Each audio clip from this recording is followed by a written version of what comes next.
आज हम लोग पढ़ेंगे करंट इलेक्ट्रिसिटी का छठा लेक्चर, है ना।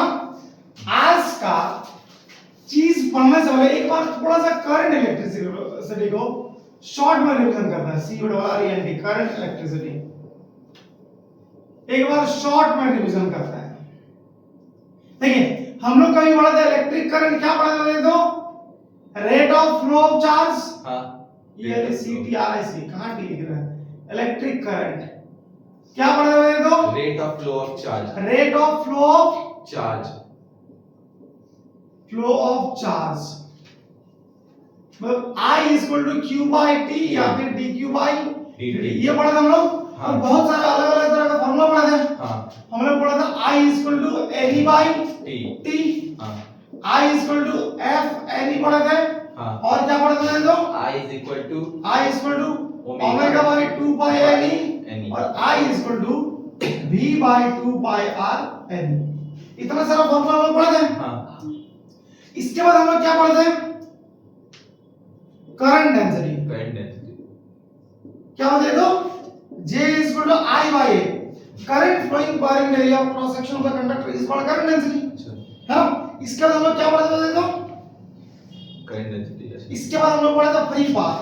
फ्री पाथ हाँ फ्री पाथ क्या पढ़ा थे, distance travelled between two successive collision successive collision, ये हम लोग पढ़ा था। हां इसके बाद हम लोग क्या पढ़ा था, सर मतलब दो तो जो इलेक्ट्रॉन होगा बीच में जो डिस्टेंस होगा हाँ। टकराने वाला। हाँ टकराने वाला डिस्टेंस। ये हमारा कंडक्टर, इसमें इलेक्ट्रॉन टकरा के इधर चल गया, इधर चल गया, इधर चल गया, इधर चल गया। हाँ। तो ये जो दो बार टकराया हां इसके बीच का डिस्टेंस को हम लोग क्या बोलते हैं, फ्री पाथ फ्री बोलते पाथ हैं। बोलते हैं। Relaxation time, the time taken time spend between two successive collision. Successive collision, हां ये पढ़ा था हम लोग। हां इसको हम मिटा दें। हां इसके बाद हम लोग क्या पढ़ा था, ड्रिफ्ट वेलोसिटी। मेन रिलैक्सेशन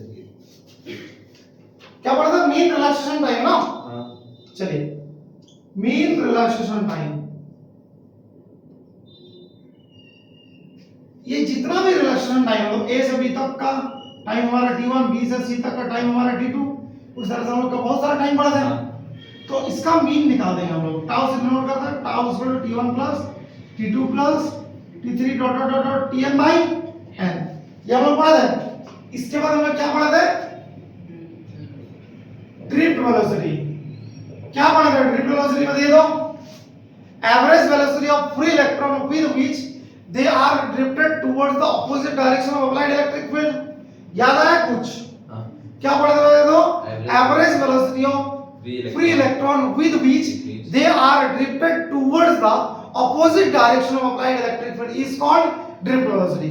पढ़ा था हम लोग। हां इसके बाद हम लोग क्या पढ़ा था, सर ये जो आपका ड्रिफ्ट वेलोसिटी पढ़ा है वो एवरेज वेलोसिटी यानी वो उसका कुछ वेलोसिटी होगा जिसका से ड्रिफ्ट कर रहा था। हाँ अच्छा ठीक।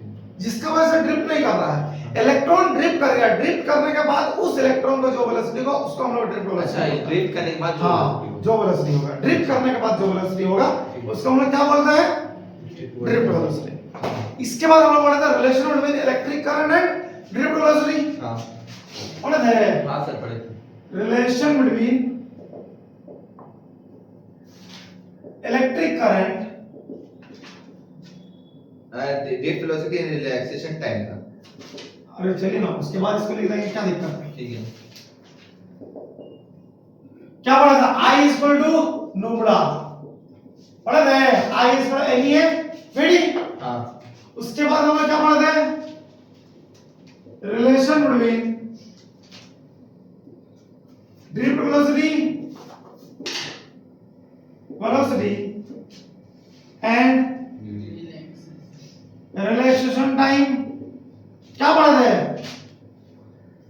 VD equal to minus E by M into tau. इसके बाद हम लोग क्या पढ़ते हैं, इसको हम नीचे वाले को मिटा देते हैं।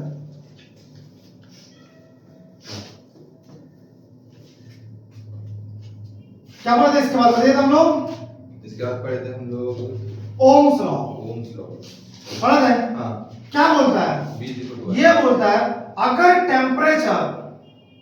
टेम्परेचर कांस्टेंट हो, अगर टेम्परेचर कांस्टेंट हो साथ में मैकेनिकल स्ट्रेन भी कांस्टेंट हो, मैकेनिकल स्ट्रेन भी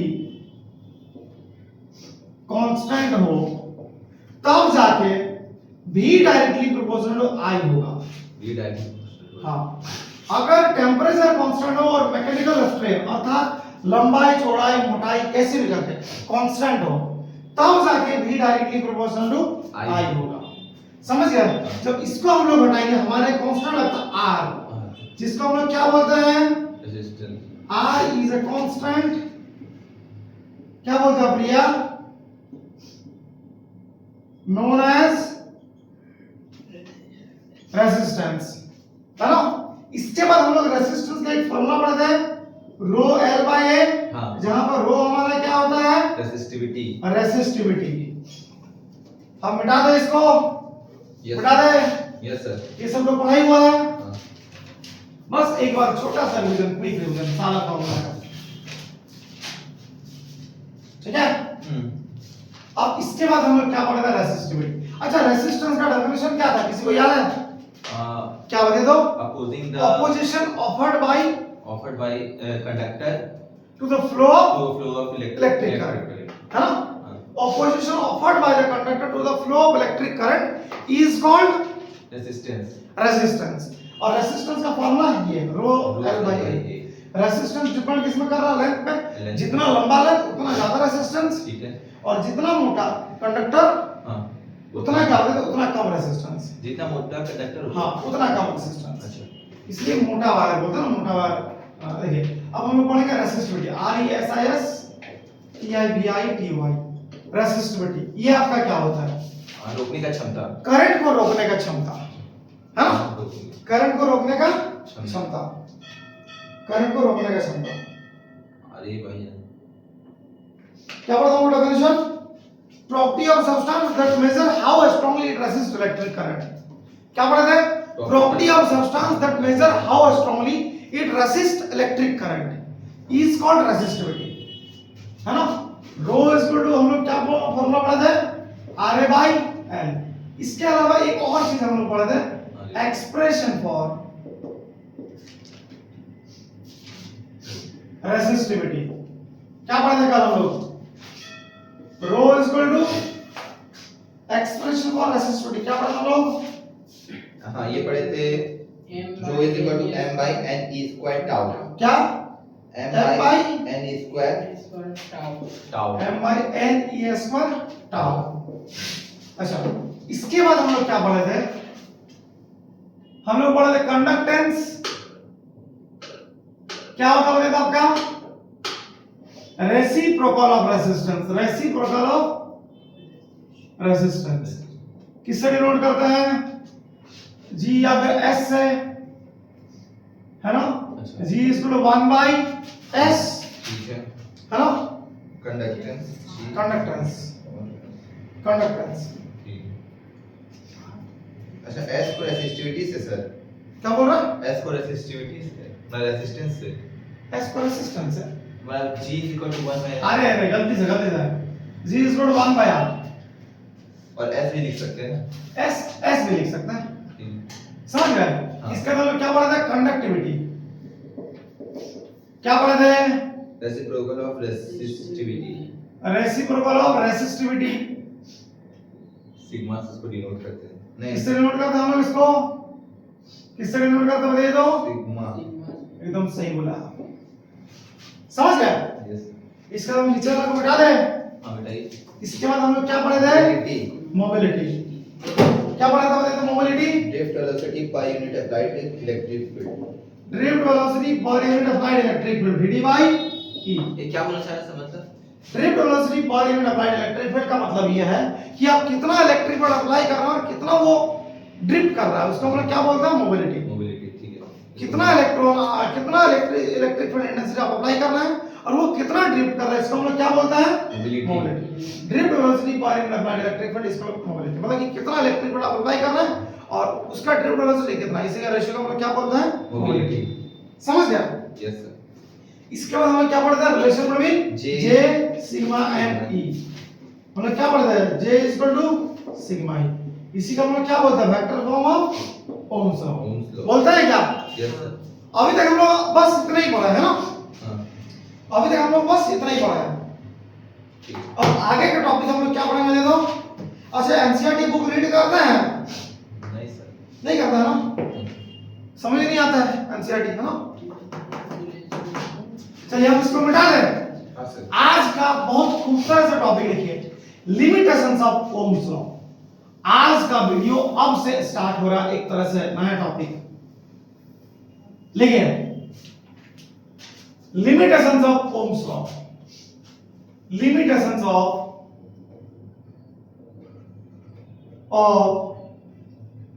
Ohm's law, limitations of Ohm's law. Ohm's law का क्या लिमिटेशंस है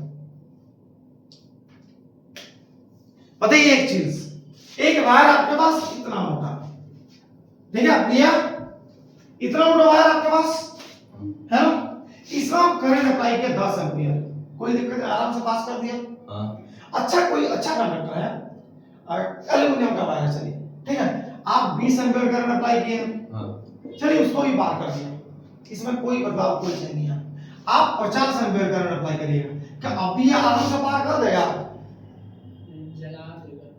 थोड़ा सा गर्म कर देगा, जलाए नहीं जलाए पता नहीं, पर गर्म कर देगा ना, तो टेम्परेचर क्या हो जाएगा इसका, आपका हाई हाई हो जाएगा, बढ़ जाएगा। हाँ टेम्परेचर तो कांस्टेंट रहा ही नहीं, आप किसी एक वायर से आपका मर्जी के अनुसार करंट पास नहीं करा सकते हैं, नहीं करा सकते हैं क्या, नहीं आपका मर्जी के अनुसार किसी भी वायर में आप करंट पास करा सकते हैं, नहीं पास करा सकते, उसका एक लिमिट होगा।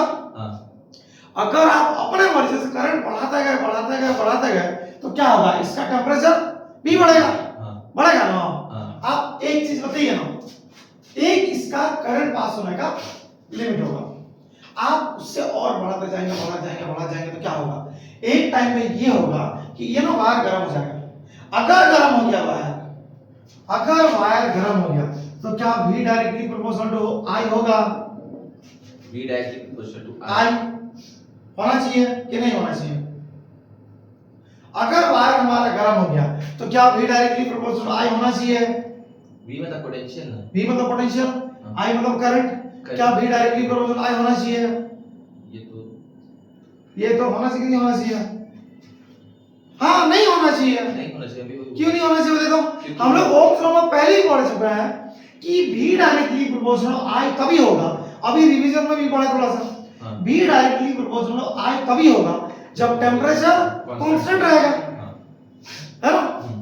इसका मतलब ये हुआ कि अगर किसी वायर में आप ज्यादा करंट पास करा देंगे, उसका लिमिट से बहुत ज्यादा, तो ये ओम्स लॉ का जो स्टेटमेंट है ये आपका टूट जाएगा।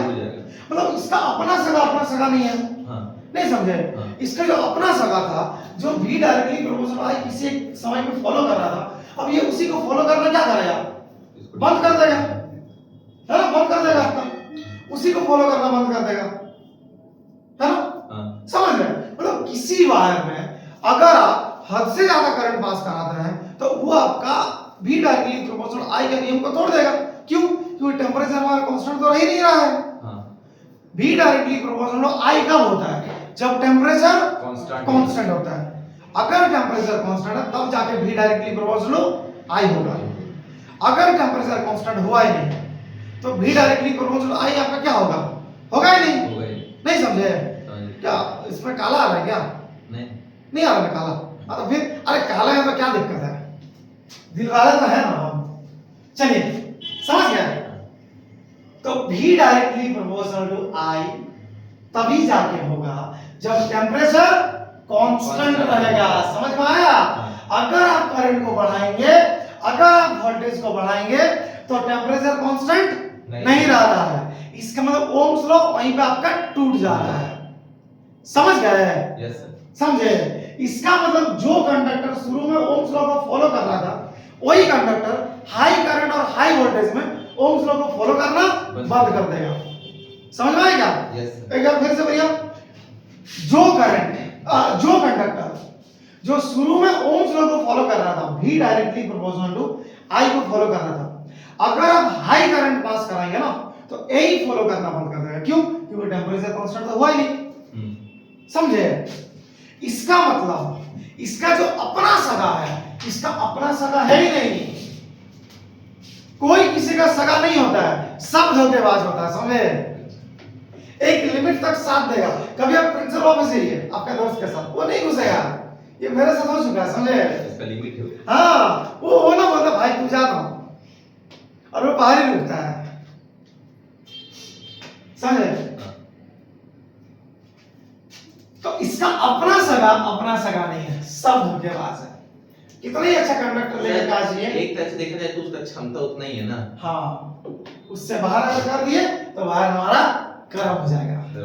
अच्छा, जो ओम्स लॉ को फॉलो करता है उसका मतलब क्या बोलते हैं? Ohmic conductor. ओमिक कंडक्टर याद रहेगा क्या? हाँ। जो ओम्स लॉ को फॉलो करता है उसका मतलब क्या बोलते हैं? ओमिक कंडक्टर बोलते हैं। और अगर करंट हमारा ज्यादा हो तो इवन ओमिक कंडक्टर, अगर हमारा करंट ज्यादा हो तो even ohmic conductor Ohm's law को फॉलो करना बंद कर देगा।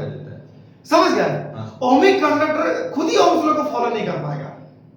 समझे? ओमिक कंडक्टर ओम्स लॉ को फॉलो करना बंद कर देगा अगर करंट और वोल्टेज ज्यादा हो जाए तो। समझे? हाँ। सब सही। आप एक YouTube चैनल बनाइए और आप अपना दोस्त को सब्सक्राइब करना बोलिए, नहीं करेगा, बोलेगा कर दिया पर नहीं किया हुआ रहता है। समझे? चलिए, समझ गया ना ओम्स लॉ का लिमिटेशन? अगर करंट ज्यादा हो, अगर वोल्टेज ज्यादा हो तो ओम्स लॉ फॉलो होना बंद हो जाएगा, चाहे कितना ही अच्छा कंडक्टर क्यों ना हो। समझ गए? तो चलिए इसके विषय में लिखिए लिमिटेशंस ऑफ ओम्स लॉ। पहला पॉइंट लिखिए। हाँ, फर्स्ट पॉइंट लिखिए था लिमिटेशंस ऑफ ओम्स लॉ। बोलिए। देखिए, ohms law is not a law of nature. Ohms law is not a law of nature. मेरे यूट्यूब वाले दोस्त, तुम लोग भी सुनते सुनते लिखना है ना, साथ में कॉपी किताब निकाल के मस्त टाइप से। Law of nature. हाँ, Ohm's law is not a law of nature, that is, I E करके लिखिए, that is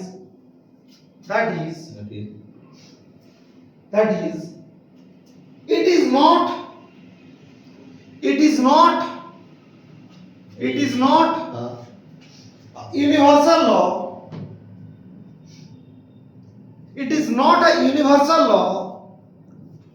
It is not a universal law that applies everywhere. That applies everywhere. That applies everywhere. Yes. That applies everywhere under all condition. That applies everywhere under all condition. Condition. हाँ, समझ गए? Ohm's law का कोई nature का नियम नहीं है। समझे? हाँ। ये कोई यूनिवर्सल लॉ नहीं है जिसको आप जहां जहां अप्लाई कर दें। कोई पानी दीजिए हमको, गला सूख गया है। इसको आप जहां तहां अप्लाई नहीं कर सकता है। समझ गए? पैराफ्रेज कर लीजिए, द कंडक्टर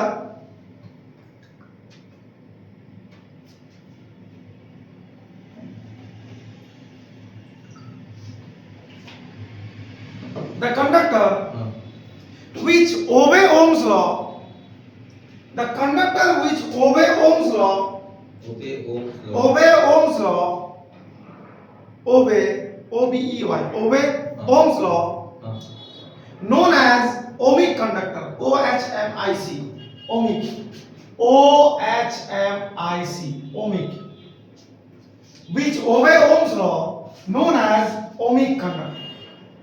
जो कंडक्टर ओम्स लॉ को फॉलो करता है उसका हम क्या बोलते हैं? ओमिक कंडक्टर बोलते हैं। समझ गए? ठीक, लिखिए पैराफ्रेज करके, एट वेरी हाई करंट और वोल्टेज, फिर से पैराफ्रेज करके लिखिए, एट वेरी हाई करंट और voltage, at very high current और voltage, even ohmic conductor, even ohmic conductor, even ohmic conductor, even ohmic conductor, even ohmic conductor does not follow this law, does not follow this law, does not follow this law, does not follow this law। Graph बना लीजिए एक तो छोटा सा। अच्छा, जो Ohm's law को शुरू से ही फॉलो नहीं करता मिल सकता है, हैं एकदम एकदम मिल सकता है, मिल सकता है। इतना भयंकर गर्मी है यार।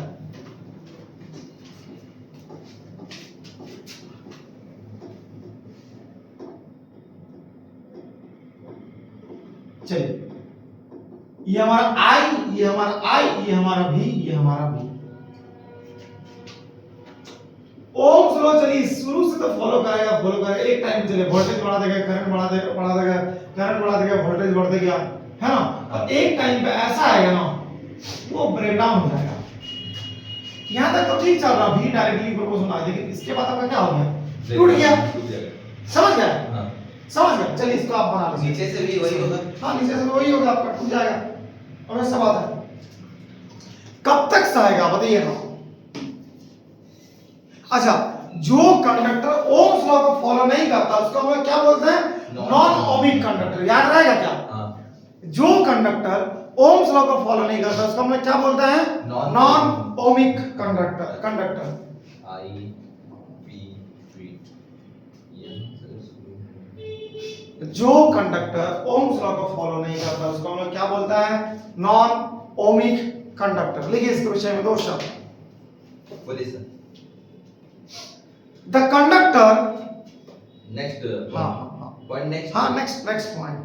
The conductor which does not follow Ohm's law, the conductor which does not follow Ohm's law, the conductor which does not follow Ohm's law, does not follow Ohm's law, Ohm's law, known as non-ohmic conductor, known as non-ohmic conductor, non-ohmic, non-ohmic conductor। याद रहेगा क्या? हाँ sir. यही limitation है, यही limitation है। समझ गए? हाँ। लिमिटेशन ऑफ ओम्स लॉ, अगर करंट ज्यादा होगा, अगर वोल्टेज ज्यादा होगा तो even ohmic conductor Ohm's law को फॉलो करना बंद कर देगा। समझ गए? ओमिक कंडक्टर यानी ठीक है, ओम्स लॉ को follow करना। इसको मिटा दें। आप लिखिए सेल, सेल नहीं, बहुत इंपॉर्टेंट है, बहुत ज्यादा। बैटरी वाला सेल। हाँ, बैटरी वाला cell, cell CE cell important है। हाँ। ठीक है, बहुत इंपॉर्टेंट है। ऐसा लिख लीजिए ना, जैक बोर्ड में पूछते ही पूछता, लिख लीजिए अगला साल आएगा। ओए नहीं आएगा तो नहीं बोलेगा ऐसा कुछ, है ना, मतलब आने के बहुत हाई चांस है। सेल, सेल हाँ। एक ऐसा डिवाइस जो केमिकल एनर्जी को इलेक्ट्रिकल एनर्जी में कन्वर्ट कर देता है। केमिकल लोचा को क्या करेगा देखो, इलेक्ट्रिकल में कन्वर्ट कर देगा। समझ गए? हाँ। जैसे बैटरी का, फोन का सेल। समझ गए? इधर भाई, ये फोन का सेल, ये केमिकल एनर्जी को क्या करता है आपको बता दो, इलेक्ट्रिकल एनर्जी में कन्वर्ट कर देता है। ऐसा डिवाइस जो केमिकल एनर्जी को इलेक्ट्रिकल एनर्जी में बदल देता है उसको हम क्या बोलते हैं, सेल बोलते हैं। समझ गए? नहीं समझे? ऐसा डिवाइस जो केमिकल एनर्जी को इलेक्ट्रिकल एनर्जी में बदल दे, जैसे फोन का बैटरी, इन्वर्टर, वो क्या करता है, अंदर में कुछ भी करता है ना, केमिस्ट्री लगा के वो केमिकल एनर्जी को इलेक्ट्रिकल में बदल देता है, और आप उससे लाइट भी जलाते हैं। ये लाइट हमारा जल रहा है, बैटरी से जलता है लाइट आपका, है ना। तो बैटरी, सेल मतलब हो गया बैटरी। समझ गए? Single battery. हाँ, सिंगल बैटरी, डबल बैटरी भी हो सकता है, क्या दिक्कत है। समझ गए? ऐसा डिवाइस जो केमिकल एनर्जी को किस में बदल दे दो, इलेक्ट्रिकल एनर्जी में बदल दे। लेकिन इसके विषय में दो शब्द। उसका अंदर पहले से केमिकल रहता होगा। हाँ, लिथियम आयन बैटरी। अरे लिथियम आयन बैटरी कौन सा बैटरी दे दो? हाँ, फोन वाला बैटरी। वो वाला बैटरी नहीं, हाथी भगाने वाला लाइट लगे ना, हाँ, इतना बड़ा आता है, इतना बड़ा। कौन सा बैटरी? हाथी भगाने वाला लाइट। हाथी भगाना। आप लोग शहर वाला बच्चा ना, आप लोग क्या जानेंगे, हम लोग गाँव वाले हैं। हाथी उतरता है आप लोग उधर, हैं? अरे इतना बड़ा लाइट, इतना बड़ा लाइट, वाला लाइट। हाँ हाँ, उसको मतलब पता नहीं क्या लाइट बोलते, पर हम लोग उधर हाथी बगान वाला लाइट बोलते हैं उसको। बहुत जोर फॉक्स मारता हाँ बहुत ज्यादा, उसमें ना इतना मोटा मोटा बैटरी लगता है, 3-4 जो। हाँ इसका एवररेडी का, एवररेडी की एवरीडे होता है, बताइए ना। नहीं आप ध्यान से पढ़िएगा, एवररेडी होता है। हाँ समझे। एवरडे। हमको बहुत दिन तक ना एवरीडे लगता था, पर बाद में पता चला वो एवररेडी। हाँ समझे, समझ गया। तो वो अलग हो गया और लिथियम आयन बैटरी अलग हो गया, समझ गया। तो सेल एक ऐसा डिवाइस जो केमिकल एनर्जी को इलेक्ट्रिकल एनर्जी में कन्वर्ट करता है। लेकिन इसके विषय में 2 शब्द। It is a device which convert, it is a device which convert, it is a device which convert, it is a device which convert chemical energy into, it is a device which convert chemical energy into electrical energy, it is a device which convert chemical energy into electrical energy। समझ गया है, समझ गया, कोई दिक्कत नहीं है, आसान है। हाँ है ना आसान। चलिए हमें और टॉपिक और कितना अच्छे चैप्टर अभी बचा हुआ है, अभी तो किरचॉफ लॉ मेन बचा हुआ है। मेन। हाँ किरचॉफ लॉ, व्हीटस्टोन ब्रिज। अच्छा समझे। हाँ नहीं वो और क्या है, कॉम्बिनेशन ऑफ रेजिस्टेंस है। ये तो पढ़े ना अभी। नहीं वो तो कॉम्बिनेशन ऑफ कैपेसिटर पढ़ा है। अच्छा वो इससे पहला वाला चैप्टर का था, अभी आपका कॉम्बिनेशन ऑफ रेजिस्टेंस बचा हुआ, समझे। हाँ चलिए अब लिखिएगा इलेक्ट्रोमोटिव फोर्स, ब्रैकेट में EMF, EMF, EMF, EMF, electromotive force. हाँ इलेक्ट्रोमोटिव फोर्स, इलेक्ट्रोमोटिव फोर्स। क्या लगता है नाम सुन के, ये कोई फोर्स है क्या? इलेक्ट्रोमोटिव, ये कोई फोर्स है क्या? हाँ नहीं एकदम कतई नहीं, नाम में लिखा है फोर्स, इसका मतलब ये नहीं है फोर्स नहीं है, ये पोटेंशियल डिफरेंस है। किसके किसके बीच का? 2 इलेक्ट्रोड के बीच का, 2 इलेक्ट्रोड के बीच का मैक्सिमम पोटेंशियल डिफरेंस को हम लोग क्या बोलते हैं? CTROD, इलेक्ट्रोड के बीच का maximum potential difference, potential difference DWRENC, 2 electrode के बीच का मैक्सिमम पोटेंशियल डिफरेंस को हम क्या बोलते हैं? Electromotive force. जब करंट, कुछ कंडीशन भी है, जब करंट फ्लो ना हो, करंट फ्लो ना हो अर्थात सर्किट ओपन हो, समझ गए? 2 इलेक्ट्रोड के बीच का मैक्सिमम पोटेंशियल डिफरेंस को हम क्या बोलते हैं? ये इलेक्ट्रोमोटिव फोर्स। कंडीशन क्या है? जब करंट फ्लो ना हो और सर्किट ओपन हो। हाँ क्या पूछ रहे थे? पोटेंशियल जो डिफरेंस होता है वो जो V2 V1 ऐसे होता है। हाँ V2 V1, VA VB, VB VA, कुछ भी। समझ गए, समझ गए प्रिया?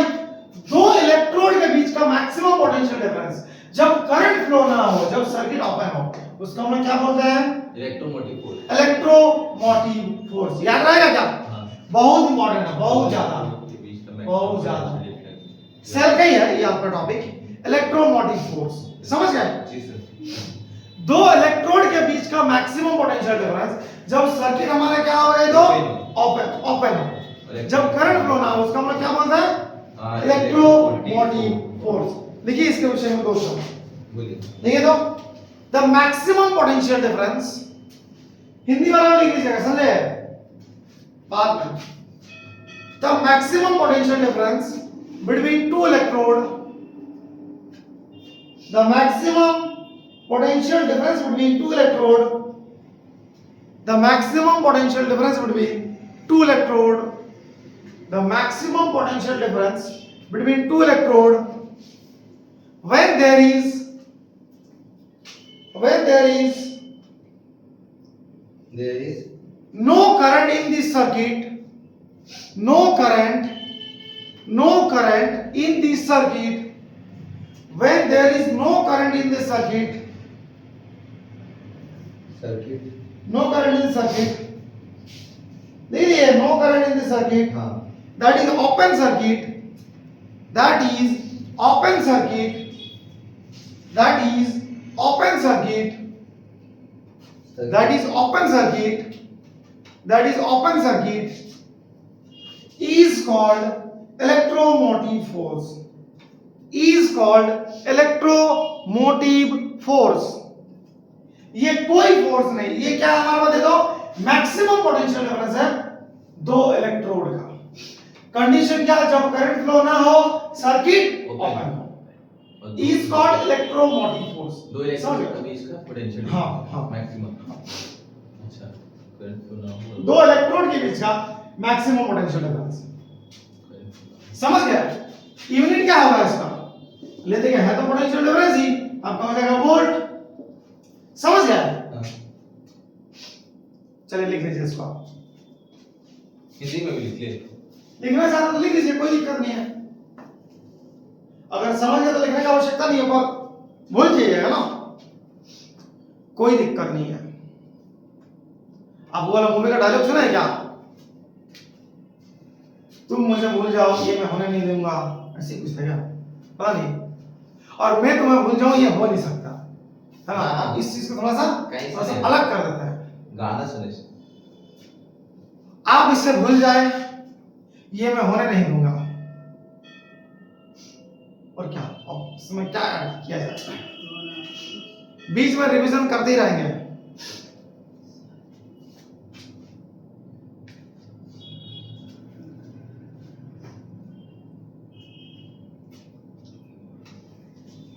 बस भरोसा बनाए रखना है, 2027 जीतेंगे हम लोग। लिख लिए? अब लिखिए, अब लिखिए, अब लिखिए आप terminal potential difference, terminal potential difference. ओए मेरा सुंदरी किधर है, इसको मिटा दे। अब लिखिए आप terminal potential difference, terminal potential difference, terminal potential difference. Terminal मतलब क्या होता है, बता रहे हैं potential difference.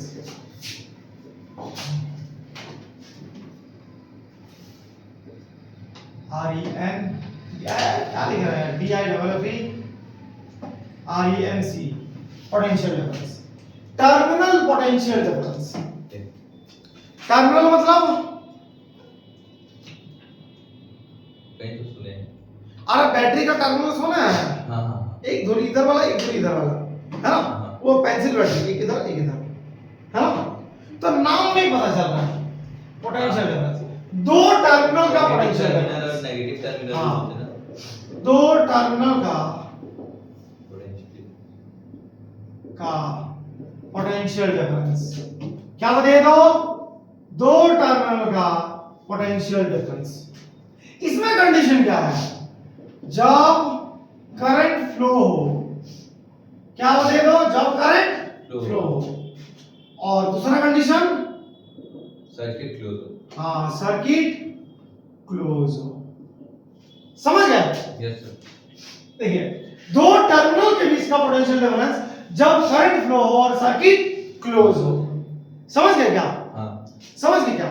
Maximum potential difference नहीं, हाँ, दो टर्मिनल के बीच का पोटेंशियल डिफरेंस जब सर्किट हमारा क्लोज हो और करंट फ्लो हो रहा हो, उसको हम क्या बोलते हैं, टर्मिनल पोटेंशियल डिफरेंस। याद रहेगा क्या? हाँ, है ना? नहीं रहेगा याद सर। अच्छा, ये सेल का कोई डायग्राम, सेल का कोई डायग्राम होगा भी है क्या? हाँ, सेल को सिंबल, इसका सिंबल है, ऐसे हम लोग लिखते हैं,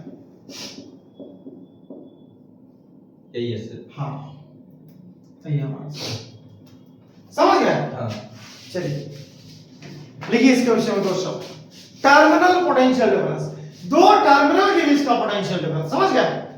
दो टर्मिनल के बीच का पोटेंशियल डिफरेंस। लिखिए इसके विषय में दो शब्द, बोलिए। लिखिए दो, the potential difference between any two terminal, the potential difference between any two terminal, the potential difference between any two terminal, the potential difference between any two terminal of the circuit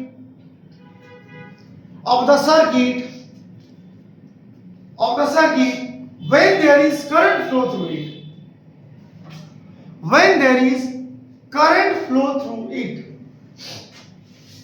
when there is current flow through it, that is closed circuit, that is closed circuit, that is closed circuit, that is closed circuit closed circuit is called terminal potential difference, is called terminal potential difference.